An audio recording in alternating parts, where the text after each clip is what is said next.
जिंदगी में सबसे खतरनाक दुश्मन वो नहीं होता जो सामने से हमला करे, बल्कि वो होता है जो अंधेरे में बैठकर सही मौके का इंतजार करता है।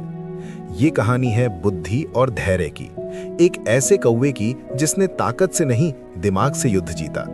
नमस्कार दोस्तों, आप देख रहे हैं बायोमिंट। बहुत पुराने समय की बात है। घने जंगल के बीच एक विशाल और फैला हुआ बरगद का पेड़ था। वो पेड़ केवल पेड़ नहीं बल्कि हजारों कौवों का साम्राज्य था। उसी बरगद पर कौवों का राजा मेघनाद अपने परिवार और प्रजा के साथ रहता था। दूर दूर तक उस पेड़ की पहचान कौवों की राजधानी के रूप में थी।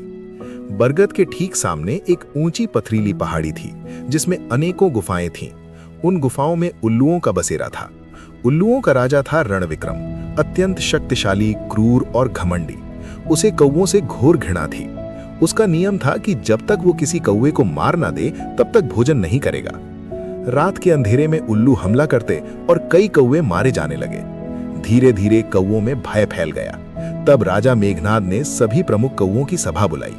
सभा में राजा बोला, मेरे प्रिय साथियों, आप सब देख ही रहे हैं कि हमारा जीवन संकट में है। उल्लू रात में हम पर वार करते हैं और हम अंधेरे में कुछ नहीं कर पाते। दिन में हम बदला लेना चाहते हैं लेकिन वे गुफाओं में छिपे रहते हैं। हमें कोई रास्ता निकालना ही होगा। सभा में एक डरपोक कौवा बोला, महाराज, हमें उल्लुओं से संधि कर लेनी चाहिए। जो भी शर्तें वे रखें मान लेनी चाहिए। शक्तिशाली शत्रु से लड़कर मरने से बेहतर है झुक जाना। कई कौवों ने नाराज होकर शोर मचाया। तभी एक उग्र स्वभाव वाला कौवा चिल्लाया, नहीं, अभी इसी वक्त उन पर हमला कर देना चाहिए, चाहे जो हो। एक अन्य कौवा बोला, उल्लू बहुत ताकतवर हैं, हमें ये जंगल छोड़ देना चाहिए और कहीं और बस जाना चाहिए। तभी एक अनुभवी कौवा बोला, अपना घर छोड़ना कायरता होगी। अगर हम भागे तो बिखर जाएंगे। हमें यहीं रहकर कोई चतुर उपाय सोचना चाहिए। सभा में सबसे शांत बैठा था स्थिर बुद्धि नाम का कौवा, जो सबकी बातें ध्यान से सुन रहा था। राजा ने उसकी ओर देखकर कहा, स्थिर बुद्धि, तुम अब तक चुप क्यों हो? तुम्हारी राय क्या है? स्थिर बुद्धि बोला, महाराज, जब शत्रु हमसे अधिक शक्तिशाली हो तब बल से नहीं बुद्धि से जीतना चाहिए। राजा ने पूछा, स्पष्ट बताओ क्या करना होगा? स्थिर बुद्धि पास आकर धीमी आवाज में बोला, आप सबके सामने मुझे अपमानित करें, मुझ पर हमला करें और मुझे राज्य से निकाल दें। हमें झगड़े का नाटक करना होगा। आसपास उल्लुओं के जासूस छिपे हैं, वे ये सब देखेंगे। फिर आप सभी कौवों को लेकर पास के पर्वत पर चले जाएं। मैं उल्लुओं के बीच रहकर भीतर से उन्हें नष्ट कर दूंगा। योजना के अनुसार नाटक शुरू हुआ।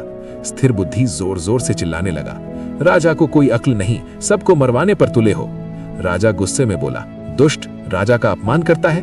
कई कौवे चिल्लाए, इसे मार डालो। राजा ने पंख से स्थिर बुद्धि को जोर से मारा और घोषणा की, आज से ये कौवा हमारे समाज से बाहर है।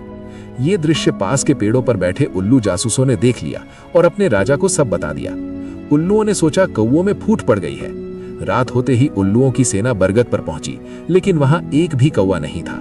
सभी कौवे पहले ही पर्वत की ओर चले गए थे। उल्लू राजा हंस पड़ा, कायर कौवे भाग गए।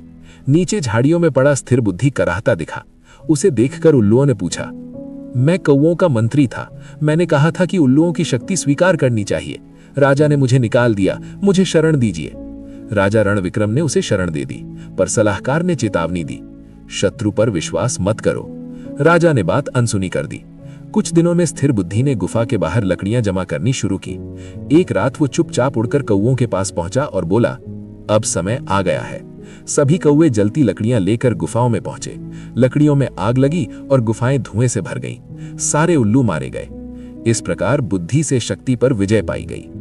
तो दोस्तों, हर समस्या का हल गुस्से या जल्दबाजी में नहीं होता। कभी कभी चुप रहकर सोचकर उठाया गया एक कदम हजार वारों से ज्यादा असरदार होता है।